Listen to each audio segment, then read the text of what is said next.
Whatever you do, don't look down. We're on the top, not just of the Rock of Gibraltar to speak to our gold medal winning cycling team this evening, but also on top of that overall medal table. Day 3 of competition at the event, and it reads Isle of Man, 16 golds, 8 silvers and 11 bronze medals. There's still a long way to go yet, but you can rest easy knowing the Manxies are in the pole position and are doing the whole island incredibly proud. This is episode 3 of the 2019 Island Games review with myself, Chris Cave. A huge day of success for us. I'm starting to get a bit arrogant when walking down the streets here in Gibraltar, owing to the fact the athletes are doing so well. I've got absolutely no right to be, of course, as I've stood around like a lemon asking people how they feel when they've won gold, when the answer is obviously ecstatic. But you'll be hearing plenty of that over the course of this podcast, because Tuesday produced medals in shooting, squash, athletics, cycling and swimming. Unfortunately, we can't shine the spotlight on all of those medal-winning athletes tonight, but we will focus on a history-making triumph for the squash team. Plus, it was the time trial in the cycling on Tuesday, and it involved one of the steepest climbs ever seen at an Island Games. We start tonight by praising the swimmers, who once again have proven why they demand such a high number of spots in Team Isle of Man. First and only reason you really need is that they deliver when it matters. Every single member of the Manx swimming team now has a gold medal to their name. I'll say that again because I feel it deserves another airing. Every single member of the Manx swimming team now has a gold medal to their name. Testament to the work of Lee Holland and Rosemary Kinley prepping and priming the athletes so they can handle the pressure environment of the games, but also it shows why each of them deserve their place here in Gibraltar. After 4 medals on Monday in the pool, Olivia Marshall showed how she doesn't actually like winning a gold medal. In a display of utter contempt, she doubled up to get herself a second one on Tuesday, this time in the 50-metre butterfly to top the podium. It may have been half the distance she swam to get the high honours last time out, but she still gets the full medal, and she's in contention to be one of the athletes of the Games with a mature performance well beyond her years. Alex Bragazzi got his hands on a nice shiny medal with his own terrific performance in the 200 metres freestyle, and Laura Kinley scooped a second silver in as many days in the 200 metres breaststroke. I can't wait to be speaking to the swimmers tomorrow. You'll be able to hear exclusive features with them in the next Island Games review, and they've got plenty to be discussing following a couple of team golds on Tuesday to boost the Team IOM tally. And we can't forget Emma Hodgson, who got herself on the podium in the 100 metres backstroke, earning a bronze for her efforts at the Lathbury Sports Centre. Now onto a sport which hasn't seen too much Island Games action over the years, squash. Competing in Gibraltar at the event for the first time in 14 years, there was little expectation on Team Isle of Man achieving anything this time around, but with the likes of Patrick Fitzpatrick, Robin Crease, Tom Whiteway and the unbelievable talent of Dave Norman, the dominant player on the Manx squash scene over the last 20 years, a man with 23 Island Championships to his name, and a man who I have never really seen under any pressure on a squash court, there was always hope there could be a surprise on the cards. After knocking out the number 2 seed and local favourite Anthony Brindle on Monday in a 5-set thriller, Dave was back on court for the gold medal match against the number 1 seed Cameron Stafford of the Cayman Islands. Now, this is a man who hadn't dropped a single game all tournament heading into the final. He hadn't conceded more than 6 points in any game.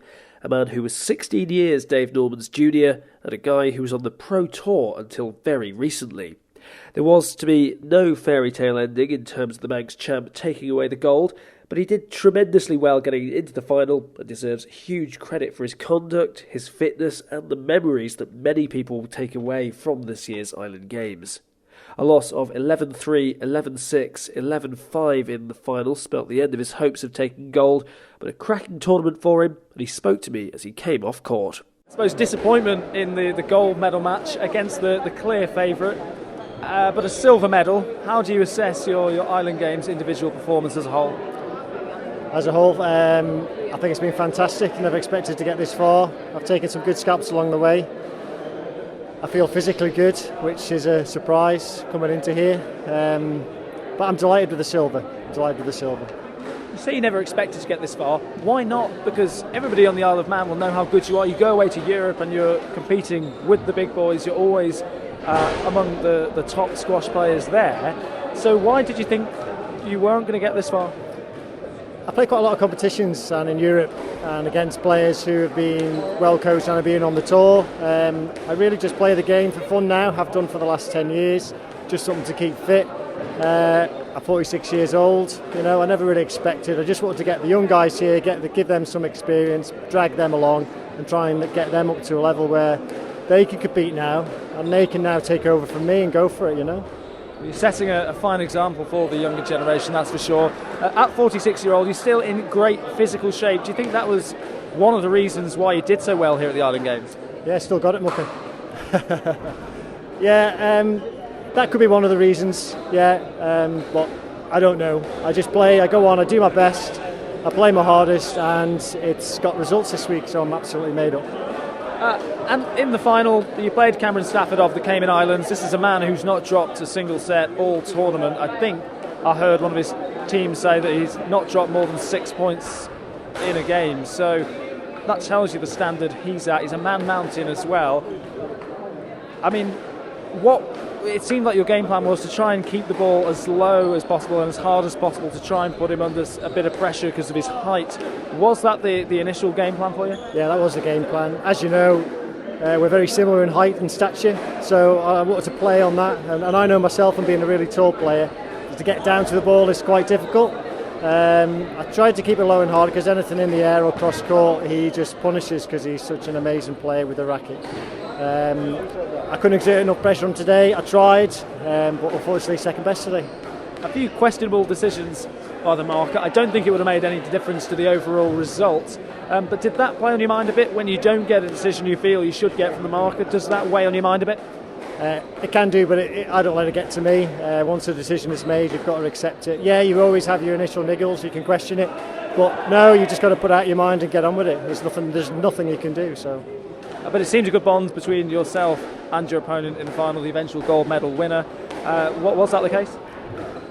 Yeah, I met him about, 30 minutes ago now, and we've struck up a good friendship already, yeah. Well, you've done the Isle of Man extremely proud with a silver medal. Only your second Island Games, so well done, Dave. Thank you, Chris. Nice one. It was an historical day for squash, despite the defeat in the final. Dave Norman becomes the first ever individual men's player for Team Isle of Man to medal at the Games, and who knows, had a squash contingent from Manx Shores been competing in other tournaments of this kind, he may have got a gold. Team manager Les Callow, who's also president of the Isle of Man Squash Racket Association, was a bit emotional afterwards. He's someone who's given so much to the sport and was over the moon with the efforts of his star performer. Dave Norman has just lost in the gold medal match, a match I think he was always the underdog for. But what a champion of Manx squash and the game at 46 years old to compete with the big boys. He's done the island proud, hasn't he? Unbelievable, yeah. Beyond our expectations for Dave to get as far as he did. He's played like a 20-year-old this week, well below his age, played some fantastic squash. He's had hard matches yesterday to get into this final. What a match against Anthony Bindle, who he's played a lot of times before, knows his game, but very close. I have to ask you, because speaking to Dave, he said after he beat Anthony Brindle in that semi-final match yesterday, and he's just said it in the aftermath of the final, that he didn't think that he was going to get this far. He thought that was beyond his expectations. Surely he's doing himself an injustice there, because we all know how good he is. Yeah, I think where Dave has doubts in his mind is his age. Yeah, I mean, all the other players in the top 8 are probably half his age. So I think Dave's only doubt of his own ability is his age. You think it's testament then to the way he keeps himself, the life he lives, because he is in, really, you look at him, peak physical fitness, great shape, and as you say, for a 46-year-old, I mean, he could outdo, I think, a lot of the younger people here. Exactly, yeah. And talking to Cameron Stafford, his opponent in the final today, he said what a fantastic specimen of a squash player. At 46-year-old, he's got a solid game of squash. And Cameron was quite concerned about his ability to go on court and beat Dave. He is 46 years old now, Dave Norman. He's been the island champion for the past 2 decades, well, even longer than that. And he is saying it's the twilight, really, of his squash career at the top level. Do you see the new generation coming through, being able to match the performances and the level of squash that Dave Norman has set over the past 20 years? I think it'll be a couple of years yet. I know Dave has got a renewed interest in squash at the moment because there are several young players coming through that will push him. That's give Dave the incentive to play better squash. So, yeah, but I can't see Dave relinquishing his Isle of Man title too soon. The atmosphere at the squash courts here in Gibraltar has been absolutely electric at times, but this is only the second games that Dave Norman's been involved in. I think the second since 2005. Yeah. This is a reason, I think, to tell the team managers that squash should be involved in every Island Games. Yeah, I mean, what a fantastic venue we've got here. But it's not just the venue, as you say, it's the atmosphere. Yeah, I mean, we struggle to get squash into these games. But when we get them in, it's electrifying. I mean, yesterday I was speechless. In here is amazing. But squash should be in all the Island Games. You know, there's 21 countries represented here. Surely they have squash facilities. And great also to see some people who come over here from the Isle of Man who aren't competing just to watch the squash players. Exactly. Great to see a load of Manxies in the stand the other night when we done the parade in for the opening ceremony. We've had some players here today that are not playing squash, but they've came to see David, came to support. Absolutely brilliant team effort. You live and breathe the sport. What will it mean to you to see Dave Norman on that podium with a silver medal around his neck? I'll probably have a cry. It's that important. Not only for me, for Isle of Man squash, but for Dave himself. I think he was reluctant to come here, and I'm sure now he's absolutely delighted he came. He's done every single person on the Isle of Man proud. Les Calley, thank you very much. Thanks, Dave. Now we move on to cycling. And we know that the Isle of Man and two wheels are synonymous, whether that be motorbikes or the likes of Mark Cavendish and Peter Kenyon representing the three legs on the international stage. Today it was the time trial, where after a 16-kilometre ride along the eastern coast, competitors had to make their way all the way up to the top of the Rock of Gibraltar. It was so steep as well. Many people wouldn't have been able to walk up there, let alone cycle, and there were also added obstacles as the roads weren't shut off to pedestrians, meaning that people were being asked to move to the side as the cyclists came up, plus there were those famous Gibraltarian macaques lining the route as well. Brilliant efforts from what is not the most decorated or experienced Isle of Man cycling team to ever participate at a Games, but they ensured that the medals did keep rolling in. Becky Story won gold in the women's by fine margins, Ellen Barker was fourth, and that helped the women's team to a gold medal finish as well. The men's enjoyed a similar success in the team event, with Adam Scarf the highest placing Manxman in third to secure a bronze for his troubles. I spoke to both Becky Story and Ellen Barker at the finish. It was disgustingly fun. But yeah, I loved it, but it was disgusting. It was one of the hardest things I've ever done. Yeah. When were the times in that race where you felt like you were ready to quit, ready to give in, or did you always have the 100%, yeah, 100%. And I hit the climb. There were so many times I was contemplating getting off and walking, but yeah, no, it was just one of those things that I said to myself before the start that I would only ever be disappointed if I didn't give it my all. And if I finished and I give it my all, how could I be disappointed? So I'm absolutely made up. They call these the friendly games, and what was brilliant to see all through that steep climb was it didn't matter the nationality of the rider. The people there, the fans, were willing everybody on. And yeah, it was absolutely amazing. Like, I don't think I generally would have got up that climb if it wasn't for the spectators today. Like you said, any nationality, there was always someone screaming and getting you up that hill, and it really did make the difference because I don't think I would have got up it without it. It was incredible. Describe it as disgustingly fun. Yeah. Contrast the feeling of getting up that incredibly steep climb to the top of the Rock of Gibraltar to actually crossing that finish line. Yeah, it was. It's a long way. Like, we did it at the start of the week. We did it twice. We did it kind of easier and harder. And I love climbing. Like, I love it just because of how hard it is and the achievement that you feel at the end of it.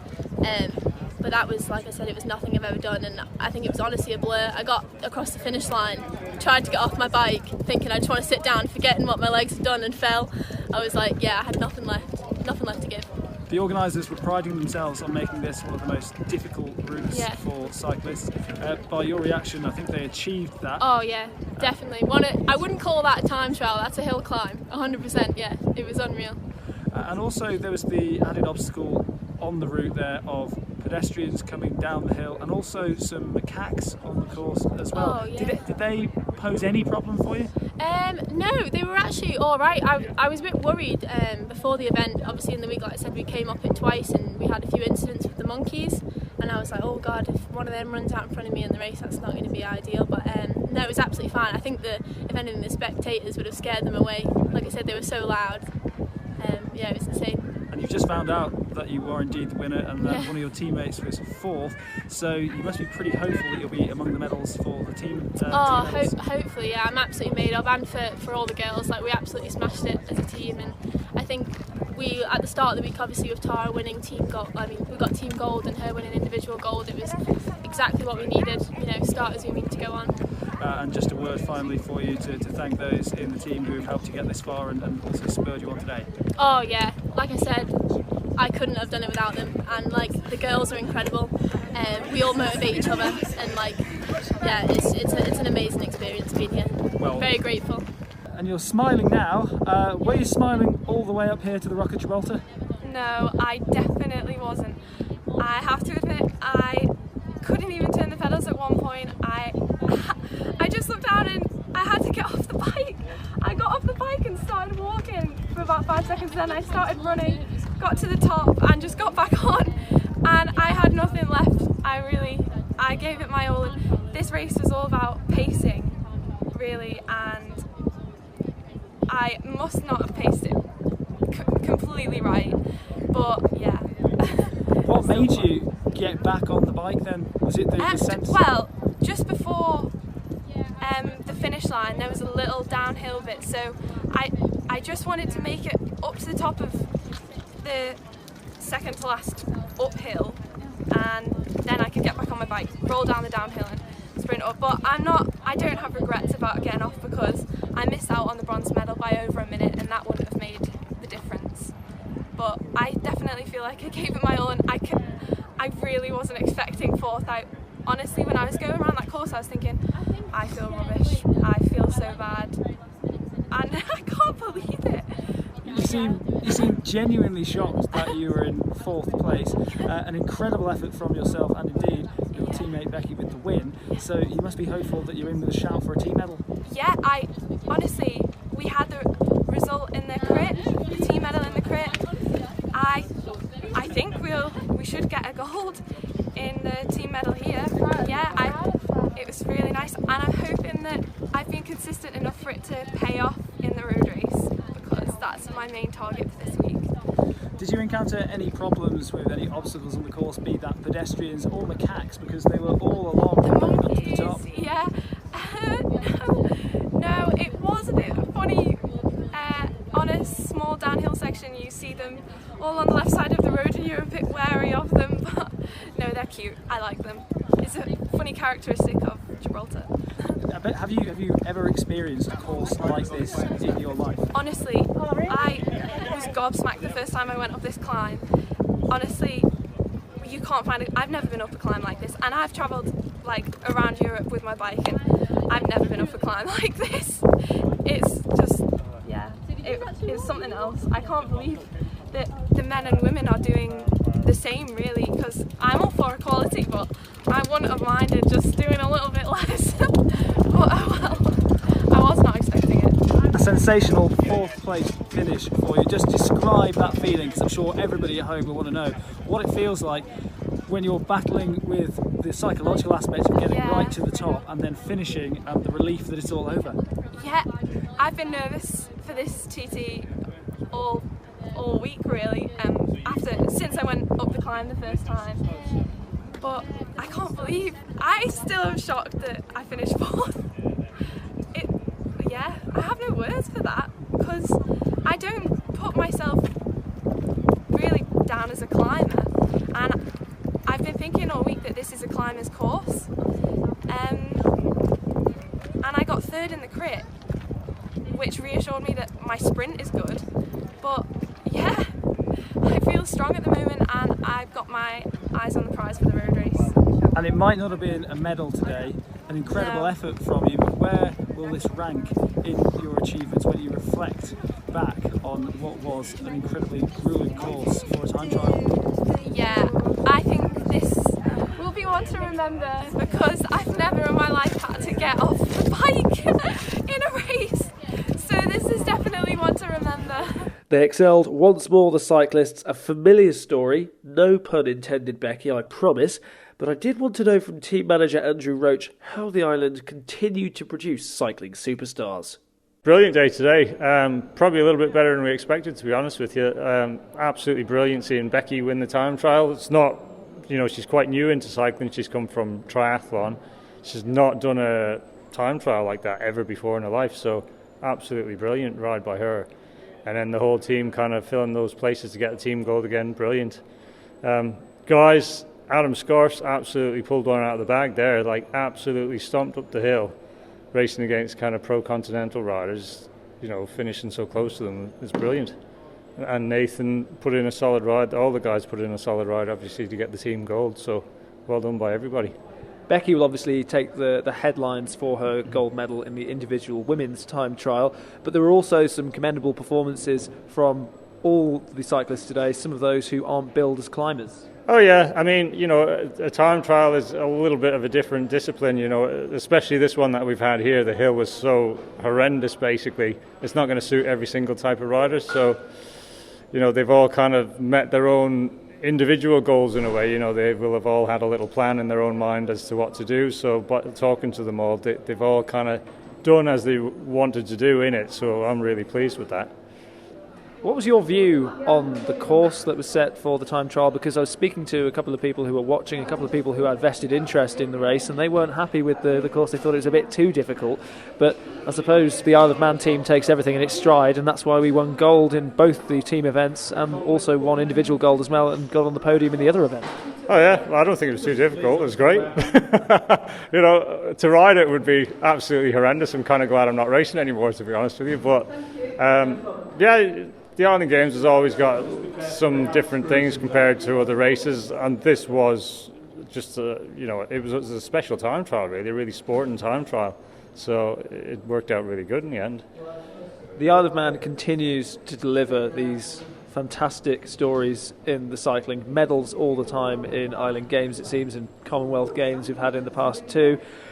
For you especially, when you see a team which is, I suppose, a bit inexperienced in itself coming to these games and replicating the success that we've had over the years, that must be testament to the hard work that's put in all year round.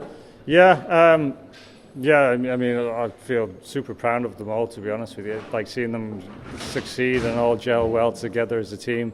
For me, that feels as good as when I was still racing, really. Seeing them succeed, I kind of get goosebumps seeing it all the time. It's just amazing. And there's still chance for more medals to come in the cycling because it's a big event on Thursday as well. Yeah, the road race on Thursday. So from what they've shown so far, we'll be hopeful for medals in that as well. Definitely, we've got the riders to do it, so we're hoping for the best, really. Is tomorrow a rest day, or are you back on the bike training? I might give them a rest day tomorrow, maybe. I think they have earned it. It was a tough old slog up that hill. It was, yeah. I think they have deserved that one, actually.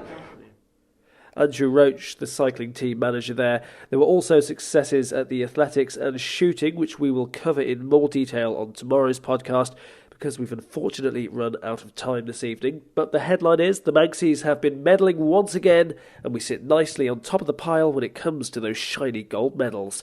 Don't forget to subscribe to the podcast and know that tomorrow we'll be hearing from those swimmers and hopefully the basketball team as well, plus a family affair in the shooting. It's all going off in Gibraltar, and Team Isle of Man is fully in charge. I'll catch you next time.